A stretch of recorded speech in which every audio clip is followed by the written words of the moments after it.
দর্শক, ঈদ যাত্রার শেষ সময়ে নারীর টানে বাড়ি ফিরছেন অনেক মানুষ। সড়ক, রেল ও নৌপথে এখন উপচে পড়া ভিড়। ঈদ যাত্রার খবর জানাতে যুক্ত হচ্ছেন আমাদের সহকর্মীরা। কমলাপুর রেল স্টেশনে আছেন সহকর্মী তাওহিদুল ইসলাম, মহাখালী বাস টার্মিনালে রয়েছেন মাহমুদ হাসান এবং ঢাকা আরিচা মহাসড়কের সাভারে রয়েছেন সহকর্মী নাজমুল হুদা। শুরুতেই যাচ্ছি কমলাপুর রেলওয়ে স্টেশনে, সেখানে রয়েছেন তাওহিদুল ইসলাম। তাওহিদ, এখনকার ভিড় কেমন দেখছেন যাত্রীদের?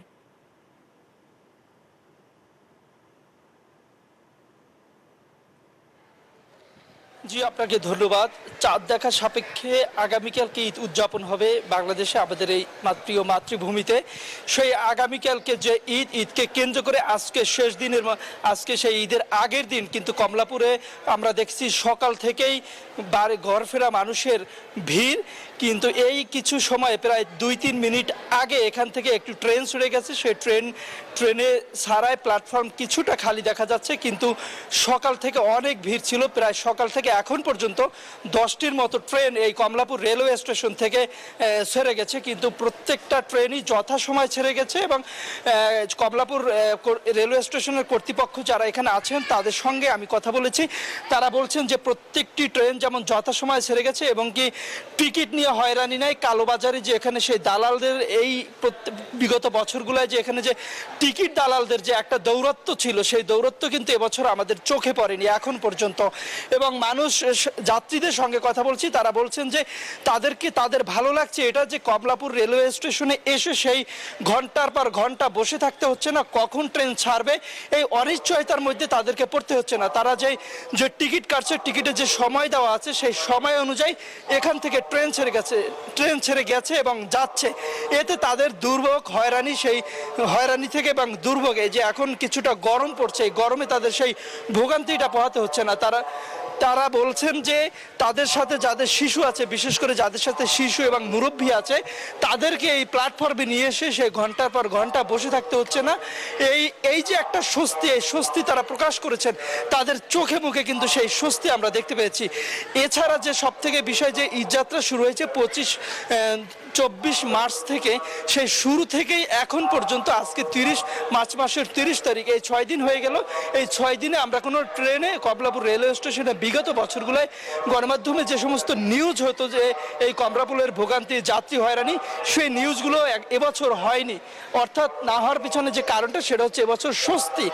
এছাড়া আপনাদেরকে জানিয়ে রাখি, প্রতি বছর যে কমলাপুরে ট্রেনের টিকিট পেতে যে সেই আগের দিন সন্ধ্যায় এসে লাইন ধরে দাঁড়িয়ে থাকা লাগতো এবং পরের দিন 8টা-9টায় টিকিট দেওয়া শুরু হতো। সেই যে এরপরে কিছু অংশ টিকিট পেত, কেউ ফিরে যেতেন হতাশ হয়ে। এবছর সেটা কিন্তু একেবারেই নাই। এমনকি প্রত্যেকটা ট্রেন সারা সময় আর কি যথাসময় ট্রেন প্ল্যাটফর্মে আসছে এবং যথাসময় ট্রেন প্ল্যাটফর্ম থেকে ছেড়ে যাচ্ছেন। আমরা এমনটাই দেখতে পেয়েছি।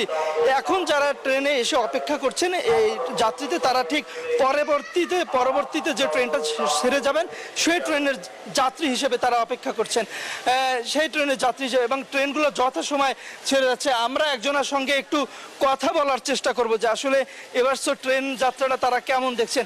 ভাই, আপনার সঙ্গে একটু কথা বলতে চাই। আপনি কোথায় যাবেন এবং ট্রেন যাত্রা কি দেখছেন? আসলে ট্রেন যাত্রাটা এবছর আপনার কেমন লাগছে, কি মনে হচ্ছে? যথাসময় ট্রেন ছাড়বে বা কি দেখছেন? জি, আলহামদুলিল্লাহ অনেক ভালো। আর রাইট টাইমে গাড়ি চলতেছে। এখন এই দেশের স্বাভাবিক যানজট কমই ভালো। আপনি ট্রেনের টিকিটটা কিভাবে সংগ্রহ করছেন? আমি কাউন্টার থেকে কাটছি। কোনো ভোগান্তি বা কোনো প্রকার হয়রানি বা ট্রেনের টিকিট কালোবাজারে দালাল এগুলো আপনার চোখে পড়ছে কিনা? সার্বিকভাবে আপনি কমলাপুর রেলওয়ে স্টেশনটা কিভাবে দেখছেন? না, এখনো আমার কোনো কালোবাজারে আমার চোখে পড়ে নাই এবং আমার টিকিট কাটতে কোনো কষ্ট হয় নাই। আমি লাইন ধরে টিকিট কাটছি, কোনো সমস্যা হয় না। আপনি শুনছিলেন এই যে এক যাত্রীর সঙ্গে কথা বলছিলাম, সে কিভাবে স্বস্তি প্রকাশ করছেন, তার চোখে মুখে সেই আনন্দের হাসি। দর্শক, আমরা এখন ফিরে যাব মহাখালী সহকর্মী হাসানের সঙ্গে। হাসান, জানাবেন মহাখালীর কি অবস্থা?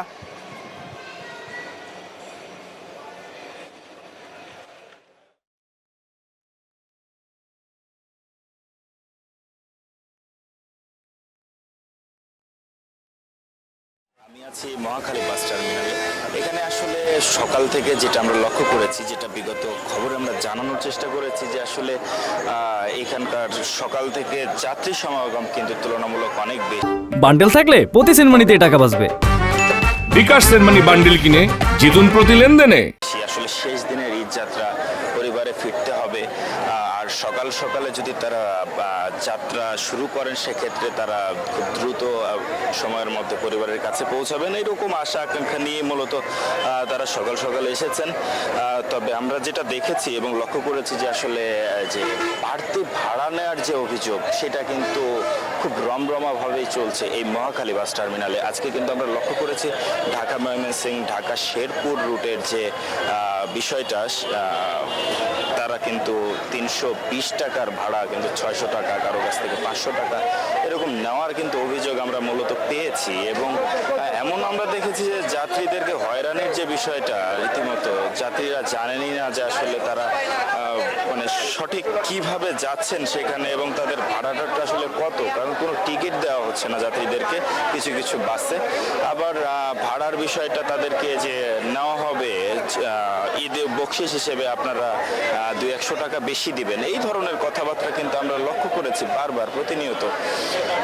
আসলে বাস মালিকদের সাথে এখানে আসলে কথা বলার মতো সেরকম সুযোগ হয়নি, তবে কর্তৃপক্ষ যারা আছেন তারা কিন্তু বারবার একই কথা বলছেন যে এই ধরনের ঈদকে কেন্দ্র করে যে গাড়িগুলো যায় সেই গাড়িগুলো ফিরতে আসলে একটু সময় সাপেক্ষ ব্যাপার এবং ফেরার সময় সেটা আসলে ফাঁকা ফিরতে হয়, তো সেই জন্য কিছুটা তারা বাড়িয়ে রাখছেন। এই ধরনের মানে মূলত অভিযোগের জায়গাটা আসলে সেই জায়গা থেকেই। তবে একটা বিষয় আপনাদেরকে জানাতে চাই, সেটা হচ্ছে যে যাত্রীরা সবসময়ই বলছেন নির্বিঘ্ন যাত্রার ক্ষেত্রে তারা যে ভাড়ার বিষয়টা সেটা এত প্রশাসনের অভিযান, প্রশাসনের তৎপরতা, তারপরও কেন তারা এই ভাড়া নৈরাজ্য করে যাচ্ছে এই বিষয়টা তারা কিন্তু আসলে এখনো ক্লিয়ার না। আমরা কিছুক্ষণ আগে সেনাবাহিনীর একটা টহল টিম দেখেছি এখানে, তারা এসেছেন এবং বিভিন্ন বিষয় পর্যবেক্ষণ করছেন। এরই মধ্যে আমরা ভাড়া বেশি নেওয়ার যে অভিযোগটা সেটা কিন্তু আমরা কথা বলেছি সে বিষয়ে। তারা বলছেন যে উপযুক্ত অভিযোগ এবং উপযুক্ত প্রমাণ থাকলে অবশ্যই তারা ব্যবস্থা নেবেন। তো আসলে সব কিছু মিলিয়ে আমার কাছে মহাখালী বাস টার্মিনাল থেকে এই ছিল ঈদ যাত্রার সর্বশেষ তথ্য। আমি এখন যাব সাভারে আমাদের সহকর্মী নাজমুলের কাছে। নাজমুল, সাভারে ঈদ যাত্রার কি অবস্থা আমাদেরকে জানাবেন এবং সেখানে যাত্রী কোনো ভোগান্তি আছে কিনা বা অতিরিক্ত ভাড়া আদায়ের কোনো অভিযোগ আছে কিনা সে বিষয়টা আমাদেরকে জানাবেন।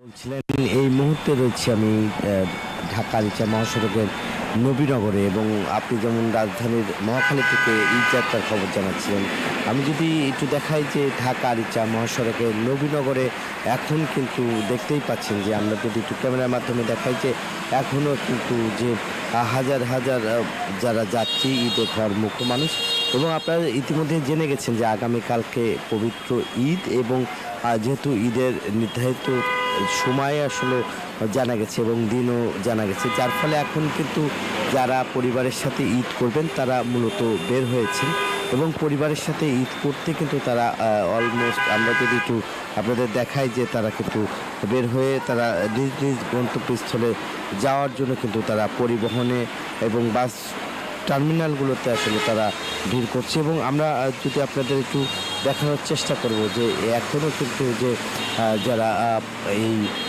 ঈদ করতে চায় পরিবারের সাথে তারা কিন্তু বের হয়েছে এবং ভেঙে যেভাবে পারছে সেভাবে যাওয়ার চেষ্টা করছে এবং পরিবারের সাথে তারা ঈদ করতে চায়। এবং যেহেতু দূরপাল্লা পরিবহন নেই এই কারণে আসলে মূলত দেখতেই পাচ্ছেন, যদি আমরা একটু দেখানোর চেষ্টা করছি যে এখনও কিন্তু এখনও কিন্তু দেখতেই পাচ্ছেন যে ঢাকা রিচা মহাসড়কের নবীনগরে আমরা কিন্তু 22 জেলার মানুষ এই সড়ক দিয়ে যাতায়াত করছে এবং ঢাকা টাঙ্গাইল মহাসড়কের 23 জেলার মানুষ, অর্থাৎ দক্ষিণবঙ্গ এবং উত্তরবঙ্গের লোকজন কিন্তু অলরেডি তারা পরিবারের সাথে ঈদ করতে কিন্তু যেহেতু আশেপাশে সব পোশাক কারখানা বা বিভিন্ন ছুটি হয়েছে সেই ছুটির কারণে কিন্তু মূলত তারা বের হয়েছে। এবং এক কথায় আমরা যদি বলতে চাই যে পরিবারের সাথেই আসলে ঈদ করতে চাই এবং যার ফলে এখনও কিন্তু যদি আপনার দেখাতে চাই যে এখনও কিন্তু দেখতেই পাচ্ছেন যে যে বিভিন্ন জেলার যে বাস এখানে অপেক্ষা করছে এবং এখান থেকে তারা যাত্রীদেরকে নিয়ে তারা যাবেন। এবং আমরা এখন পর্যন্ত যেটা জানতে পেরেছি যে যে পরিবহনে আসলে যেভাবে কালোবাজারি করা হচ্ছে টিকিট, এবং যার ফলে কিন্তু মূলত তারা এই সমস্যায় ভুগছে এখানকার যাত্রীরা। এই ছিল আমার কাছে ঢাকা আরিচা মহাসড়কের ঈদযাত্রা সর্বশেষ খবর। একই খবর যাতে আমার আর এক সহকর্মী রয়েছে রাজধানীর ফ্লাইওভারে, হানিফ ফ্লাইওভারে যাচ্ছি সজল দাসের কাছে। সজল।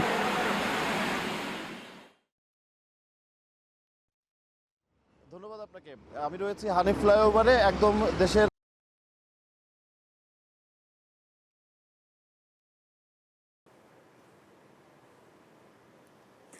সজল, ধন্যবাদ আপনাকে।